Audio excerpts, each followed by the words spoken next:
Hello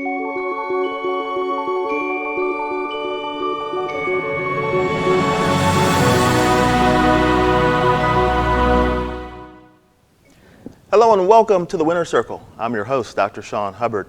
So let's continue the conversation we've been having on how you can win and how we can win together. Each week we're joined by a guest who not only cares about what's going on in our society and with us, but who also has special expertise in an area of concern. This week we're focused on men's health, but also specifically men's skin health. Now that's a very different topic that most men are used to taking on. Many of us just kind of wing it. We don't even think about our skin. We don't even dig deep. Women have the beauty routine, but guys are just like, I'm just going to take my shirt off and go to bed. So here to help us out with a lot of techniques is a friend and colleague, Dr. Jennifer David. I'm so happy and excited to have her and share her wisdom today. Dr. David, welcome to the Winner's Circle. Hi, good morning. Thanks for having me. Super excited to have you here and learn from you once again. You helped us a great deal. You should look at our last show, by the way, during which we talked about women's skin health. We really teased out a lot. Yeah. You really helped us out a lot. But probably now we have a more nascent crowd, Yes. men. And I suspect that this show is going to be more for women who are concerned about their men, and some men that are concerned about their skin. But I think that women are probably going to be directing it. It works both ways. Works both ways. Yes. In the healthcare field, we see men for two reasons: when their moms make them come, or when their wives make them come there you to go. the office. So there is a gap where we miss them for quite some time during bachelorhood, but women are the driving force behind men's health for sure. That I cannot deny. So let me just say, this is about doing well and health and wellness. And so I really want to focus on men's skin health. Many times I think the first step that we can take is to not do things that are harmful. Absolutely, yeah. And so I wonder if there are some things that you're aware of that we do on a regular basis that we can maybe stop doing. Yeah, so in general, when it comes to skin health, avoiding things like smoking and even vaping. Nicotine is a substance that causes vasoconstriction. So when your blood vessels are tight and constricted, you're not getting optimal blood flow to your skin and or other organs. And skin being the largest organ, it can have long-term detrimental effects. So number one, no smoking or vaping for that matter. Two, sunscreen usage. So an ounce of prevention is worth a pound of cure. We want to protect our skin from the UV radiation on a daily basis. We get a lot of incidental sun exposure, driving in our cars, walking, things like that accumulate over our lifetime and can cause things like skin cancer or premature aging, which isn't fun either. And then staying hydrated and having a well-balanced diet. So if you eat too much sugar, too much caffeine, things that are diuretics that make you urinate and lose water, that can have detrimental effects on your skin health as well. And then on a more basic level, using the appropriate skincare products, because not all products are created equal, and I think we're going to dive into that later with knowing the differences between what's good for your skin and what can be a little bit too harsh or sometimes harmful. Thank you, I appreciate that. And if I generalize what you said, it sounds like a lot of the damage comes from exposures, like exposure to too much UV radiation, exposures to various toxins, tobacco, nicotine, and whatnot. Okay. I think we can make some adjustments here. Yeah. And now you mentioned some healthy things that we can do.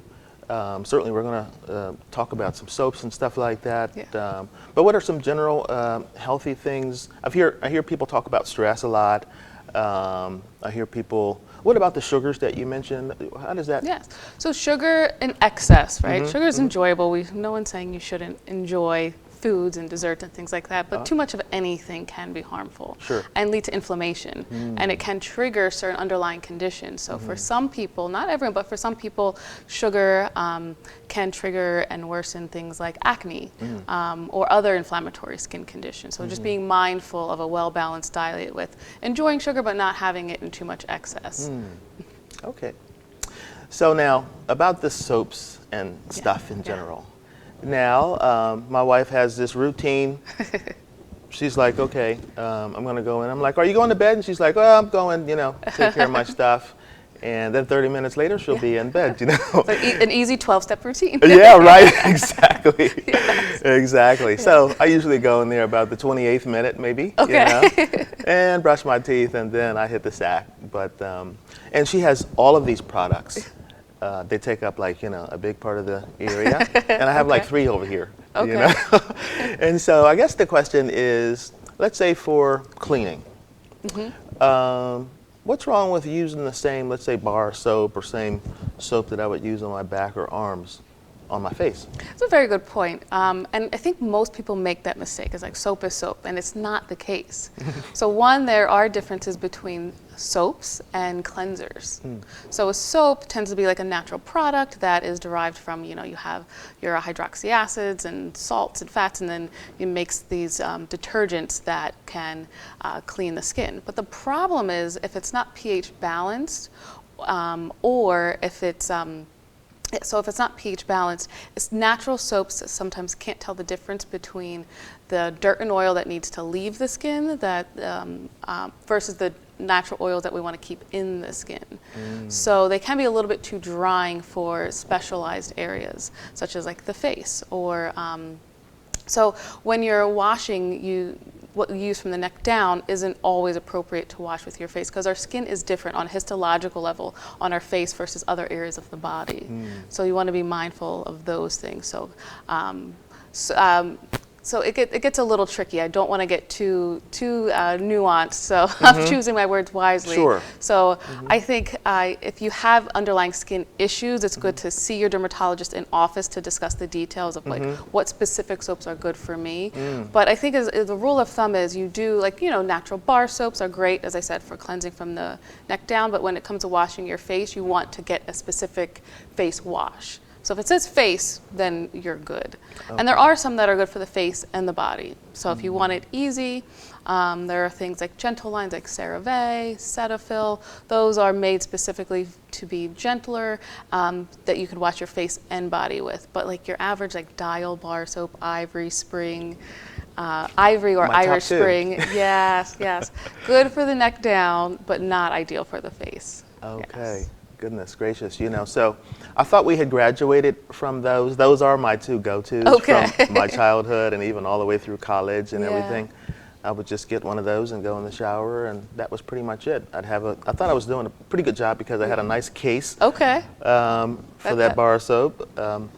But as it turns out, I wasn't doing enough, it sounds like. Correct, yes. So you just have to be mindful of babying the skin that we have on specialized areas such as our face. And, yeah. So now, when I shave, I was under the assumption that I was doing a lot of cleaning when I'm shaving. But I never asked anybody about that. Is that true or not true? I feel like I'm like... So when you're saying you're cleaning the skin while you're shaving, so you're exfoliating to a degree, right? But again, it's all about using good razors. So I think the single blade disposable ones, you can use, in a pinch, they're fine, but for everyday shaving, you want to use the better quality razors, like the 4 to 5 blade. Razors that are going to be a little bit more gentler with that repetitive shaving motion, and using quality shaving creams, or using shaving creams at all. Some people just take the soap that they wash the face and body with and create a nice little lather, and that's not going to be the ideal surface to want to shave against, and to kind of baby that skin after it's freshly shaven. That's remarkable. Yeah. I'm conjuring up some images and some stories of my grandfather. We'll get to that in a minute. Yeah. But I was going to ask about the exfoliant that you mentioned. So I have an exfoliant that I use, and I try to just use it once a day. And I credit my wife with this exfoliant. Actually, she would stop off at one of the department stores, and I'd be waiting for her, and then she'd say, "Oh, you want something? How about some Clinique or Clarins or something?" Yeah. And I'm like, "Oh, okay." And then she got an exfoliant, and then some that are not exfoliant. I like the exfoliant more because it makes me feel like I'm doing more because I feel it, and maybe I could be speaking for other guys, but now, should I be using an exfoliant every day? So sometimes exfoliants every day could be a little harsh if you have sensitive skin. Okay. And there's actually two ways to exfoliate the skin. There's chemical exfoliants, so that can mean that your products that you're washing and moisturizing with have properties that make the skin cells less sticky, and they turn over by chemically. So the skin cells are less sticky, so they just slough off. And then there's mechanical exfoliation, where you're more rubbing and scrubbing to get rid of those top layers of dead skin cells. It's not ideal to do both. You usually pick one or the other. So if you're washing with an exfoliating wash that has usually salicylic acid or glycolic acid, they're the two most common, then you don't want to use like a beaded scrub to at the same time. So it's being aware of what ingredients are in your products and what your and what their purpose is. So I tend to say it's great to exfoliate twice a week. Every day it could be a little too harsh. I like to use combination of both chemical and mechanical exfoliant. So glycolic acid tends to be an ingredient that's less harsh and irritating. So I have a wash that I use 2 times a week that has some glycolic acid in it. And then once a week I will take a little scrubber and kind of do a little mechanical exfoliation too, to get those dead skin cells off. And it gives you like a nice, fresh, more clean feeling. Definitely. Yeah, it gives your skin that nice glow and helps even your complexion and smoothen the texture. So exfoliation is great. It's just knowing how to do it and when. Oh, sure. Yeah. Excellent. Now, I have another one that's not an exfoliant. Okay. And I think I sort of alternate them in a way. I would tend to use the exfoliant in the morning because it gives me that really jubilant feeling. Yes. And then the other one at night. Is that a reasonable balance, you think? Or? Yes, yes. Yeah? So it's like having nice space between them. So yeah, I think that just having a routine and that you can do consistently, because that's the name of the game, consistency. We joked about the 12-step routine or something like that your wife does. You know, that's great if you want to have that detailed, detailed perspective of like wanting to address every issue. You have a cream for your wrinkles, a cream for the dark spots, a cream for moisturizing, but it doesn't have to be that complicated. There really are just 4 things that you need. You need a nice gentle cleanser, you need a good moisturizer, and then a sunscreen, and then a vitamin C or to help even the skin, and then you can add in things like exfoliating agents as needed. Sprinkle it in throughout the week. Nice. But those are like the 4 things that you need. Oh, that's very helpful. Yeah. Very helpful. I was going to ask about the moisturizer Okay. next. Each day I get out of the shower and put some Eucerin and Jergens mix on my arms and thighs and everything. And then I'm left with a fair amount on my hands still. So then I'm tempted to just put that on my face also and kind of be done with it. Is that acceptable? It is. So yes, your skin needs everywhere it should be moisturized. It just depends on what your product you're using. So if you are using, the key word you want to look for is non-comedogenic. That means it won't clog your pores. So some moisturizers are very thick and heavy and appropriate for dry skin, especially in the winter months, but they can be a little bit too thick and heavy for areas like the face, where we do have more oil glands, and if you get clogged pores, you can have things like acne develop. So I tend to say like the cocoa butters, the shea butters, those are very thick and occlusive, and if you put that on your body and then rub the rest on your face, you will set yourself up to being more prone to developing acne, clogged pores, and things like that. But if you have like a Cetaphil or CeraVe, which is a non-comedogenic, and that word is on the label, so that's what you want to look for, you can use that on your body and your face and not worry about any issues. Perfect. So it's knowing which ones are universal and which ones are made for specialized areas. I appreciate what you're saying. So I'm thinking that because I've been doing this for a while, right? The same products, because they help me with dry skin, eczema, and all that stuff. But usually I just put it on my face just because it's left there. But if it wasn't good for me, maybe I would be having some sort of a problem then. Exactly. So your skin is gorgeous. It's beautiful. So it's not a Thank you. problem for you. So Okay. you don't have acne prone skin. Okay. So you can get away with that. Whereas someone else, if they did the same thing, would have a problem. And that's where having a specialized approach and having a good relationship with your dermatologist to talk about, okay, these are the products I'm using. I have, when patients come in, they bring in their products and I look at the ingredients and I say, okay, based on this regimen that I'm recommending, you can use this product, use that product, but wait to add this one in because you might be a little bit too irritating at this time, or it might clog your pores. Like, this is what's causing your acne, so stop using it. So it's very specialized. It takes a very specialized approach to find out what works for you because it's so overwhelming. We have influencers on TikTok, influencers on Facebook, Yeah. everyone telling you these products are amazing, Yes. but they're not for everyone. Right. And it does take a lot of trial and error if you're doing it on your own. Sure, sure. Or just seek out the advice from, excuse me, a board-certified Professional. dermatologist Yeah. or a professional who can help guide you, because it's extremely overwhelming. Sometimes there's such thing as too many options. Excellent, excellent. Yeah. Well, let me tell you that you mentioned that I'm tolerating this. I don't have like acne-prone skin. I feel better about being 53 now, all of a sudden, you know. So one good thing about age that has Yeah. worked out for me. We're going to take a break and then come back, and I really want to understand the shaving aspect also. Okay, So I look forward to that discussion. sounds good. Okay, join us in a moment after these moments.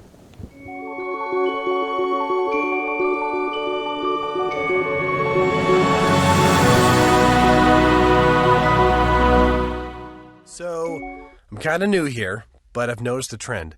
My human does this funny thing where she goes around and gets all my toys, and then she hides them in that basket by the door. But it's always the same basket, and it's always in the same place. And then she acts so surprised when I find them, but, she's putting them in the same basket. Again. It's like, hello, that's where you put it last time. You were the worst at hide and go seek.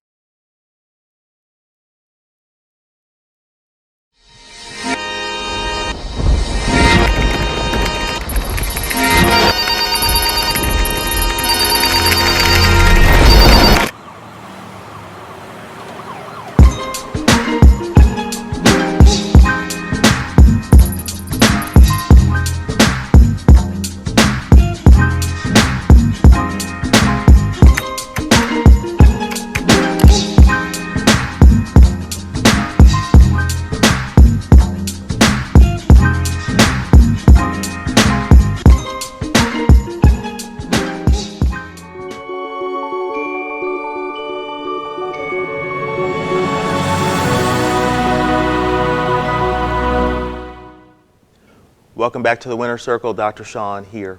I think you saw that little ad for the download the app TWC social application. I look forward to seeing you there. We post these shows there as well as we continue these conversations in a different format, in an ongoing format.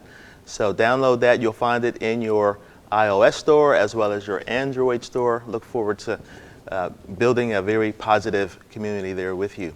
We're joined again by Dr. David, my friend and colleague. She's a board-certified dermatologist, and she's always extremely informative and very fun to talk to as well. You can tell that she's very down to earth and very comfortable giving all of this information to people like me who don't know anything about skin. I practice medicine every day, but you can go 20 years practicing medicine and not really deal much with regular everyday skin issues. So thank you. You're very welcome. For all that you're adding. Yeah. Because what you're doing when you talk to us is you're helping us to undo some of the things that we were taught by our grandfathers, let's say. Okay. Okay, so I have this one grandfather who is kind of famous amongst the men in our family for using a straight edge against his skin and no cream or anything like that. And so it was one of those old-fashioned straight edges, and he'd get in the mirror and he'd do that, and his sons, my uncles, learned from him. And they thought, okay, this is what Dad does. This is the way you do it. The macho thing to do. We don't need any cream. We just have this razor, and we're just going to do that and come up with this nice shave. And I've done that also. Okay. It strangely enough, it works for a shave. You get an unusual kind of shave, but you feel like I can't do this tomorrow. And also, as a physician, I'm thinking it doesn't really seem like a great practice. That's one of those things where it worked for him, Yeah. but it might not work for everyone. Right. And you can get some issues with ingrown hairs that can lead to little scarrings and things like that. So you want to be mindful of taking advantage of all of the conveniences we have today. So your grandfather didn't have the convenience of the options of using high quality shaving gels and high quality disposable razors. So he did the best with what he had, but kind of when you know better, we should do a little better. So doubt. I like to take that perspective. When it comes to shaving, it's a very delicate, sensitive area, and it's something that's done frequently. Most men have to shave every day. And there are certain conditions. There's one called pseudofolliculitis barbae, or PFB for short. Very common amongst men of color, where shaving can lead to ingrown hairs, and that can lead to acne-like bumps, and that can lead to dark spots and hyperpigmentation. So if people who are prone to those conditions have to be very mindful of adopting a more refined shaving technique. So it's using quality shaving creams. One of my favorite recommendations is Aveeno. Aveeno makes a fabulous shaving cream. They even have one for sensitive skin. So that's when men come in and they say, well, doc, what should I be using? I said, Aveeno. It's my go-to. Wow. And then using, as I said, high quality disposable razors. Like you want that, like the Gillette for sensitive skin, and change the blade pretty regularly. I think even with the quality blade, you should every 2 days or so dispose of it and get a new one. Every 2 days? Yeah. Wow. Yeah. 2 or 3 if you're prone to conditions, because you need Right. that sharp edge that gives that quality shave without causing the irritation or turgor on the skin. Sure. Yeah. So as we talk about this, I realize some of my practices I've just carried over from college. Okay. And during college, circumstances were entirely different. Yes. Resources are different. Resources are entirely different. Yeah. And so I have this can. I probably shouldn't call the name out, but it's a can of very cheap cream, and you can get maybe for $1.50. You can get a can of cream, and it can last you for a very long time. And I didn't change it until about 2 weeks ago.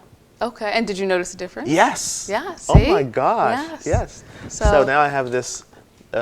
The other one would come out, the first one that I've used for decades, Okay. as like a foam. Yes. And this one comes out like a gel, and then turns into a foam. Exactly. But it's nice. Yes, that's how the Aveeno one is. Is that right? And they use colloidal oatmeal to help soften and hydrate the skin. So it's those little Okay. added ingredients that really create a better experience, not only for shaving, but for how your skin feels after. A better shaving experience. Yes.